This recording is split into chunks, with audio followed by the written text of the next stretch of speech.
Hello, I'm Brian Foss, one of the DJs, one of the hosts of Sonic Reducer here on KEXP.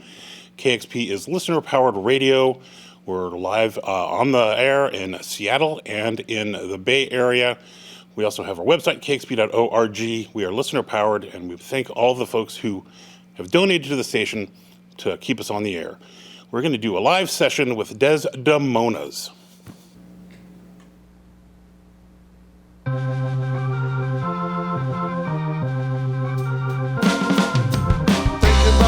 Just a waste of time, not lifting my society is my new obsession. Thinking about change, just a waste of time, back fear and crime is my new obsession. Thinking about change, just a waste of time, back white collar crime is my new obsession. Thinking about change, just a waste of time, back lifting my brother is my new obsession. Obsession, obsession, total destruction is my new obsession. Obsession. Obsession, parental supervision is my new obsession. Thinking about change is just a waste of time, and lifting my society is my new obsession. Thinking about change is just a waste of time, and lifting my society is my new obsession. Thinking about change is just a waste of time, and white collar crime is my new obsession. Thinking about change is just a waste of time, and fear and war is my new obsession. Obsession, obsession. Total destruction is my new obsession. Obsession, obsession. Parental supervision is my new obsession. Obsession, obsession. Communication is my new obsession. Obsession, obsession. Parental supervision is my new obsession.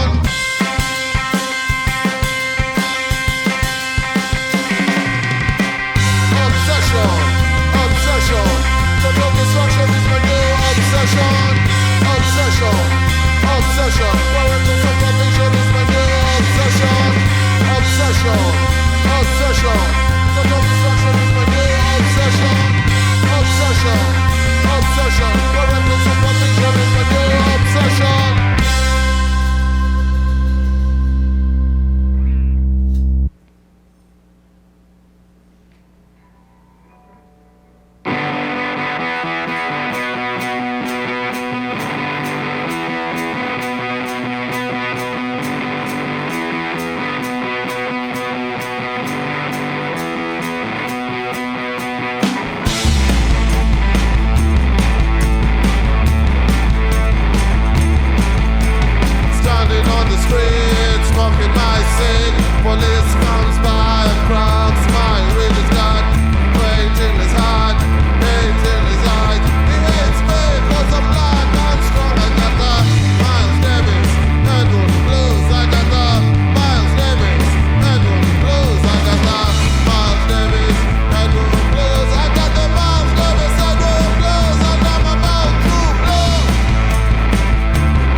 You're listening to Demonas on KEXP.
You're listening to Demonas on KEXP.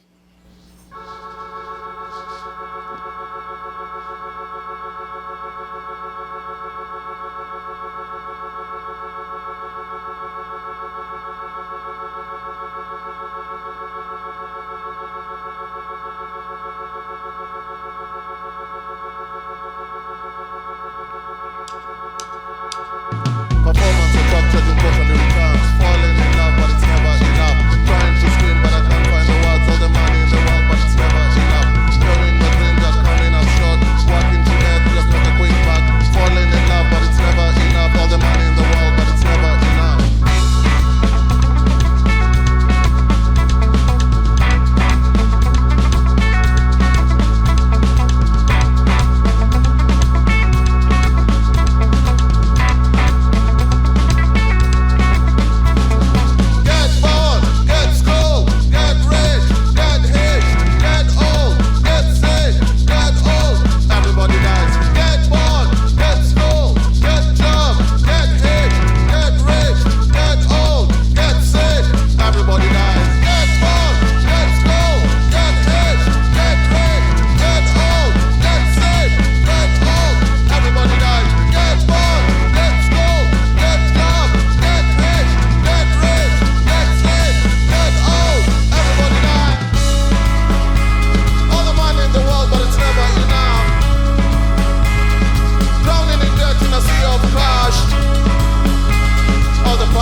You've been listening to Demonas here on KEXP. They're from Washington, D.C. They got a couple records out on In the Red Records. Thank you all so much for coming in and playing. Thank you for having us. Yeah. Thank you. Yeah, would you all like Pleasure to? and honor to be here. Thank you. I'm stoked. Would you all like to introduce yourself real quick or go around? I always like to do that. I don't know. It's like raising your hand. We're in rock and roll class. Right. I'm Mark Cisneros, and I play guitar. I'm Jacky, Cougar, and I do the vocals. I'm Matt Gatwood, and I play the drums. I'm Paul. Yeah. I'm Paul Vivari. I play the Nord and the bass machine. Excellent. Well, yeah, I know you all have a second record is out as of this filming or recording or showing. What would you all like to talk about? By the way, I want to say thank you guys for playing "The South Will Never Rise Again." I really love that song, and in the modern world, I just appreciate bands that are willing to talk about what's going on. So, thank you. Thank you. I don't know. We have a new record out on In the Red, and it comes out.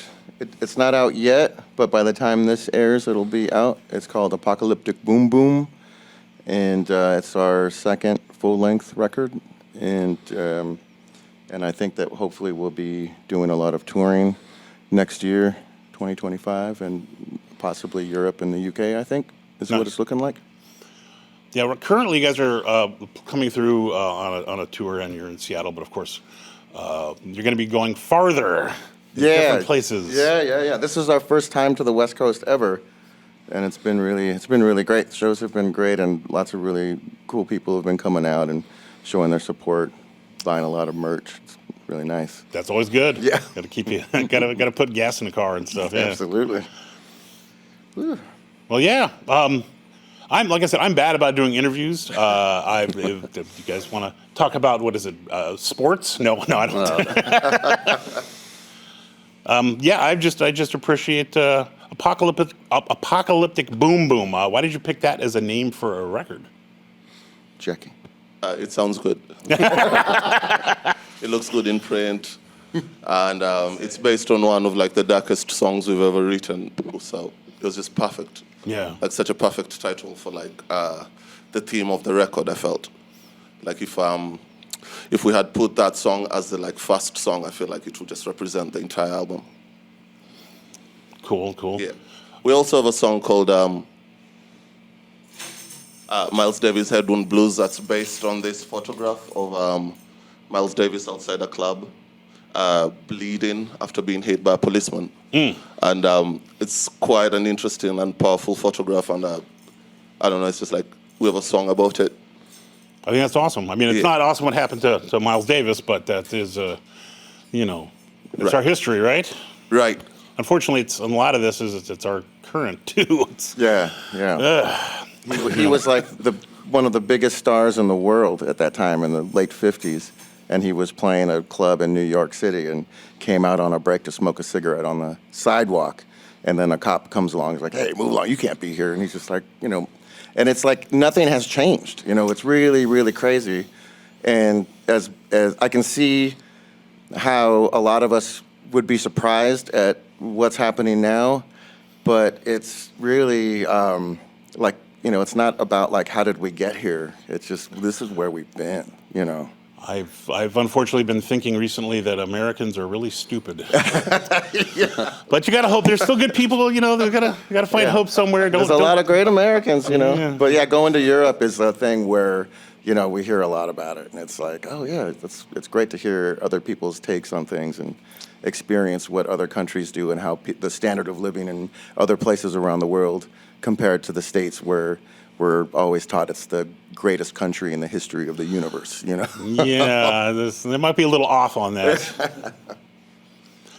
different universe maybe. Yeah, like I was gonna say, I'm not sure about the Seattle scene, but the Washington D.C. scene, I feel like most of the bands there usually have something to say, which I find quite fascinating. I've lived there for about 20-something years, and it's really fascinating that even the young bands, just coming from like the whole Discord scene and the scene that happened afterwards, it seems like Washington, D.C. just seems to like kind of nurture these like bands that all have something to say, as opposed to just like whining about your girlfriend or something. Yeah. Like, it feels like people have like, I saw this band of like 17-year-old kids, and they were like, they had this really interesting and fascinating text about what's going on in politics and what's going on in the city, and it's like, I'm not sure how it is like here. Is it the same?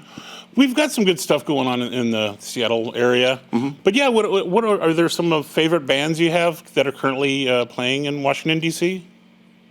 Yes. I mean, you want to share them? I mean, it's always fun to... Sensor Ghost is amazing. Clear Channel's amazing. Holpaine's amazing.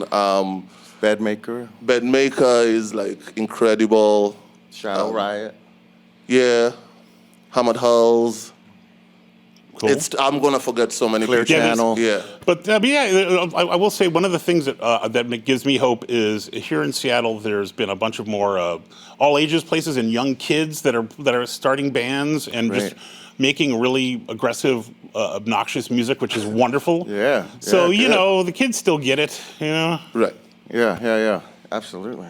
Yeah, that's good. Has Seattle had a history of all ages venues? No, there used to be a thing called the Teen Dance Ordinance that in the early 80s, they basically made it illegal to do live music for kids unless it was really big or you had a lot of money. Oh. So, and that didn't get defeated or changed until the whole Sub Pop thing happened when there really wasn't an all ages scene. Yeah, so that incredible. stuff's it's been only kind of in the last 10, 15 years that things have gotten better. Actually, Vera Project nearby KEXP has been It's good amazing. place. Yeah. I've played there a couple times already, and it's really great to see young kids learning how to do sound and do lights and the whole thing, put on a show. It's really, really great. I don't want to talk too much about Seattle because I'm more interested in you guys. But I will just say that before the Vera Project, there used to be people had to go to like Redmond. There was a place called the Old Firehouse that was all ages. Oh, cool. So people had to go out of town. It used to be Natasha's in Bremerton. You had to take a ferry over if you wanted to do all ages shows, or if you were a kid and wanted to see a concert that wasn't a huge arena show. So Seattle's been a little backwards. Yeah. I love it, but Kids find a way, though. There's in DC, there's a big house scene, a house show scene, and then there's, I think, part of the big stamp of DC punk was from the kids creating all ages venues. Back in the late '70s, early '80s, the DC hardcore scene, and they were just kind of like, well, like this isn't happening. It's not even legal or allowed, but we'll figure out a way to make it happen. And through a lot of work, they actually made it happen. And out of that comes a lot of great bands and a lot of great music and a lot of community and message and support. It's really, really great. So that's good to hear about Seattle. Yeah, so there's actually a skate park underneath a bridge that a bunch of bands will play at on a regular basis. Yeah, It's, perfect. yeah, there's all sorts of stuff like that, which is good. But yeah, I want to thank you all. I mean, is there anything else you'd like to talk about, or anything else about the record, or? Records coming out by the time this will be aired. There's a video out that's really, really, really good.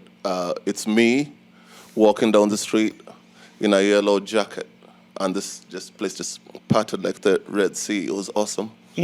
But it's for a song called the Duke Ellington Bridge, which is a bridge in Washington, D.C. So, is there I watched that today actually, and is there a specific story about why you picked the Duke Ellington Bridge as like the song title and? yeah, it looks good in print. There you go. Excellent. Well, I like Duke Ellington. So I think that's good. we wanted, and it may have been called something else at some point, and we were like, well, let's just make people say his name. It's cool to just. That's awesome. Duke Ellington, Yeah. the master. And yeah, Miles Davis, Headwound Blues. Good stuff. Thank you, Demonas. Their album, Apocalyptic Boom Boom, is out on In the Red Records. This has been KEXP, Listener-Powered Radio. Thank you for having us. Thank you guys. And thank you guys. I mean, no bass. Good job. Sounded good. Well, I mean, It works. It works, and he gets paid twice. So we all It's true. I take 2/5. That's right. That's excellent. Like two and one. You're like a Twix bar. No, I don't know what that means. Don't let me try to get funny because I don't get funny. Thank you, Demonas. Thank you. Oh, and thank everybody behind the scenes at KEXP, Kevin and the video crew and everybody. I'm so bad with names, but yeah. KEXP, Listener-Powered Radio. Discover new music at listenerpoweredkexp.org.